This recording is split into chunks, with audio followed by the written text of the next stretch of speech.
Good to have everyone back. I thought it would be great to hang together today by the ocean. Anyway, today's topic is a topic that is probably on the mind of a lot of people. People who are married. It's all about how to strengthen your marital happiness. So, a question comes to the Lubavitcher Rebbe about someone who has a situation in their couple and wants to know how to increase the happiness in their marriage. So the Rebbe answers, I received some information about the relationship at home, but I do not know to what extent it reflects the actual situation. Hence, I want to convey to you some thoughts in the light of what the relationship should be. According to the Shulchan Aruch, the Shulchan Aruch is the code of Jewish law. It's the Jew's practical guide in life. So when someone has a question, one needs to look no further than look inside the Torah, and every answer is found. So the Rebbe continues, if the relationship is indeed in keeping with it, the purpose of this letter will be to strengthen and deepen the relationship, as there is always room for improvement in all matters of goodness and holiness, the Torah and Mitzvah. On the other hand, it is not quite what it should be. I trust that since the Torah is surely a lamp unto your feet, you will bring it up to the desired level, and you will do it with joy and gladness of heart. So the Rebbe says that whenever there is any kind of problem or issue, increasing in Torah and mitzvot is the solution to everything. And so if your relationship should be at, strengthening it can be done through Torah and mitzvot. So the Rebbe continues, the central point in the way of conducting a Jewish home and family life is that it has to be based on the ways of the Torah, whose ways are ways of pleasantness and its paths are peace. And if this rule applies to all activities of a Jew, even outside the home, how much more so within the home itself? So the Rebbe mentions a very important concept, a concept that seems self-evident. Unfortunately, not everyone practices it, which is that the answer to any issue is always one where if it increases peace and happiness amongst those that you're involved with, that is surely the proper way to go. So this is something to have in mind in your marital couple whenever there is conflict, that the highest road is always the one of peace, even if it entails not doing something that is necessarily what you would have wanted, but is what the other person wants, because peace is more important than being right in a couple, and that serves for a married couple or for any interpersonal relationship with a person. So anyway, the Rebbe continues, of course, since God has created human beings with minds and feelings of their own, and these are not uniform in all, peace and harmony achieved only on the basis of give and take, that is, meeting each other halfway. For a husband and wife to make concessions to each other is not and should not be considered a sacrifice, God forbid. On the contrary, this is what the Torah teaches and expects. For we are talking about concessions that do not involve compromise in regard to the fulfillment of mitzvot. And both of you are the same mind that the laws of the Torah must not be compromised.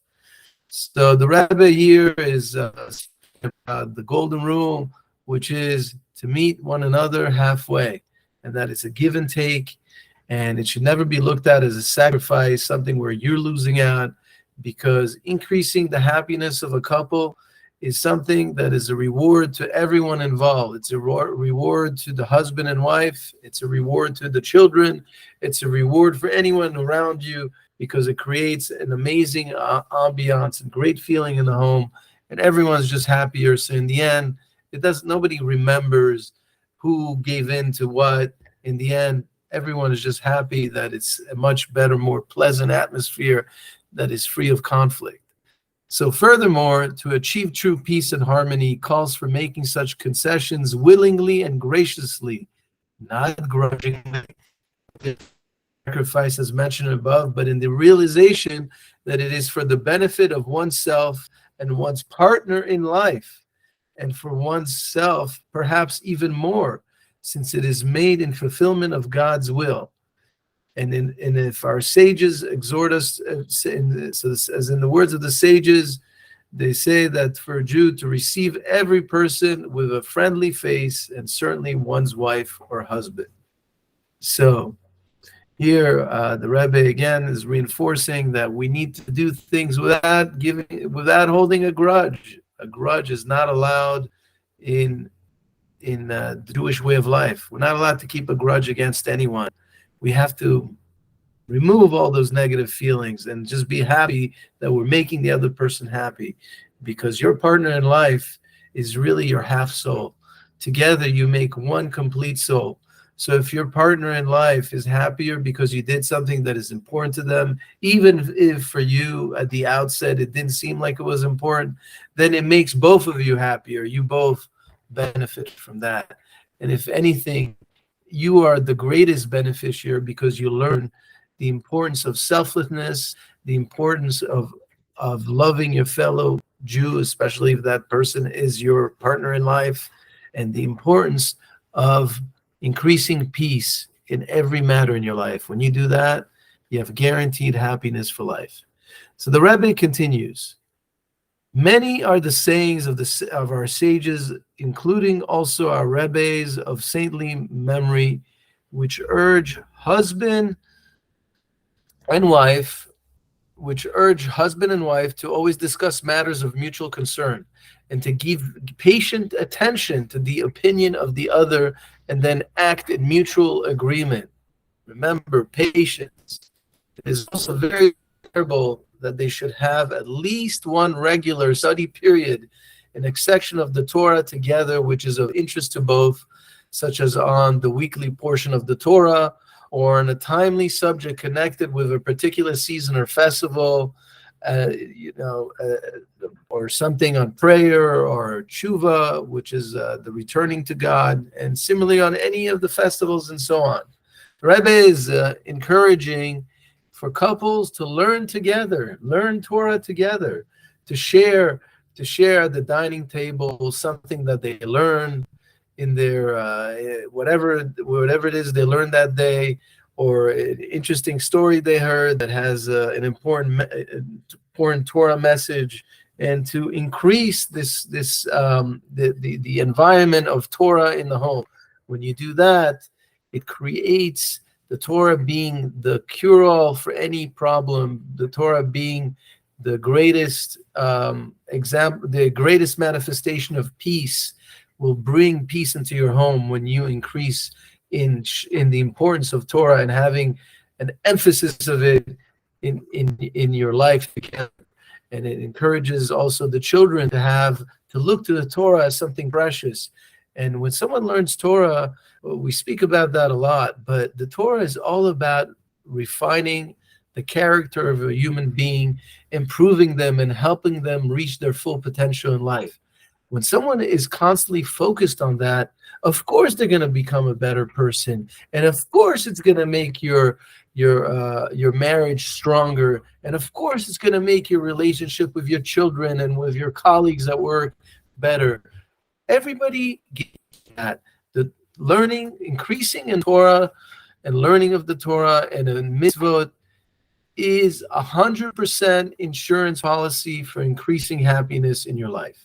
So the Rebbe continues, it has been pointed out that while the major obligation to study Torah is incumbent on men, it has been emphasized at the same time that women too have to fulfill the mitzvah of Torah study in areas where they are directly involved, as explained in the laws of learning Torah by the Alter Rebbe, the founder of the Baal Tanya. All the more so in the present day and age, when women have the possibility and the obligation to do their share of spreading Yiddishkeit, Jewish way of life, not less than men. In fact, women are probably in many ways much more outgoing and more suited to encourage other people to become stronger in their connection to God, in having a greater Jewish way of life. And so women, especially if you are, you can encourage your wife, or if it's a woman hearing this class, that you have the gifts to be able to spread the beauty and magic of having a Jewish way of life that is consistent with the Torah, and you can spread it to others, and you can encourage others, and you should look into it and learn more about it, because clearly, to be able to become closer to God, you have to learn the wisdom of God that is found in the Torah. That's literally, when you learn Torah, you're a one-on-one with God. You're united with His wisdom. And anyway, so the Rebbe continues. If it may sometimes appear difficult for the husband to take time out of his preoccupation in order to discuss mutual problems of his wife, or study Torah with her in another area, you should not look at it as a sacrifice, but on the contrary, should do it eagerly in fulfillment of a most important mitzvah, which is Shalom Bayit. Shalom Bayit is, in Hebrew, it translates as marital peace.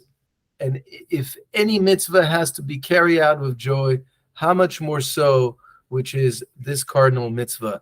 The Rebbe says that a husband and a wife have to look at their relationship. The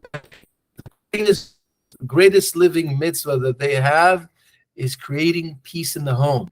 And as a result of that, anything that is involved in increasing that peace is a mitzvah, is a positive deed.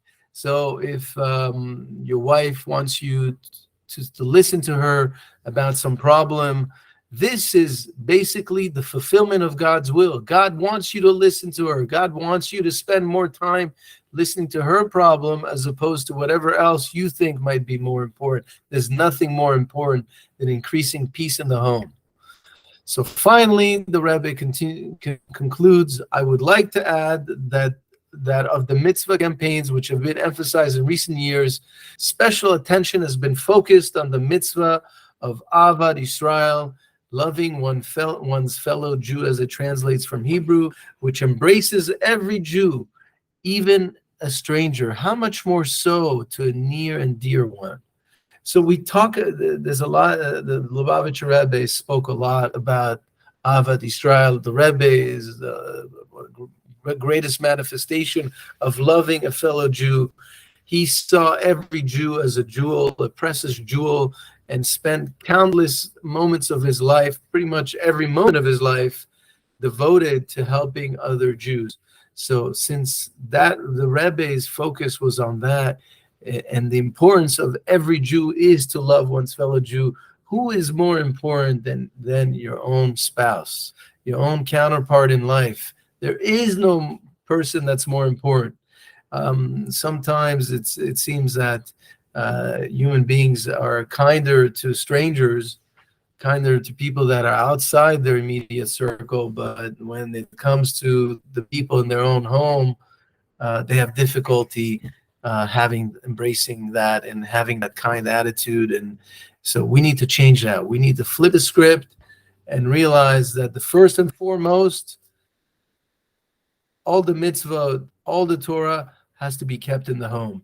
And because the Torah's path is one of peace, that is the most important thing that we have to do, is to amplify the peace in the home and to make that our greatest focus in life. And that in our daily prayers, this is something we need to pray for every day, that we have patience, that we have compassion, that we do not judge our counterpart, our spouse, that we have the ability to rise above our own personal self-interest and ego, and to go halfway, meet the person halfway, as the Rebbe said, because when we increase the peace in the home, we increase in the love, and we essentially are doing ourselves a favor, making our lives much happier by making the other person happier. So the Rebbe signs off and says, I hope and pray that each and both of you will make every effort in the direction outlined above, and will do so with real joy, yes, with a smile and gladness of heart. And may God grant that you should have true nachas. Nachas is joy, satisfaction, which is Torah nachas, the satisfaction that comes from being connected to a life of Torah, and that you have that from each other and jointly from your children in happy circumstances, materially and spiritually. So that is the letter for today. And till the next time, may you have a blessed day. And we take this message, the messages of the Rebbe, the wisdom of the Rebbe, and bring it into your relationship and improve that, so that your home become like a mini Bet HaMikdash, a mini holy temple, which ultimately will bring God into your home to dwell with you. Have a great day.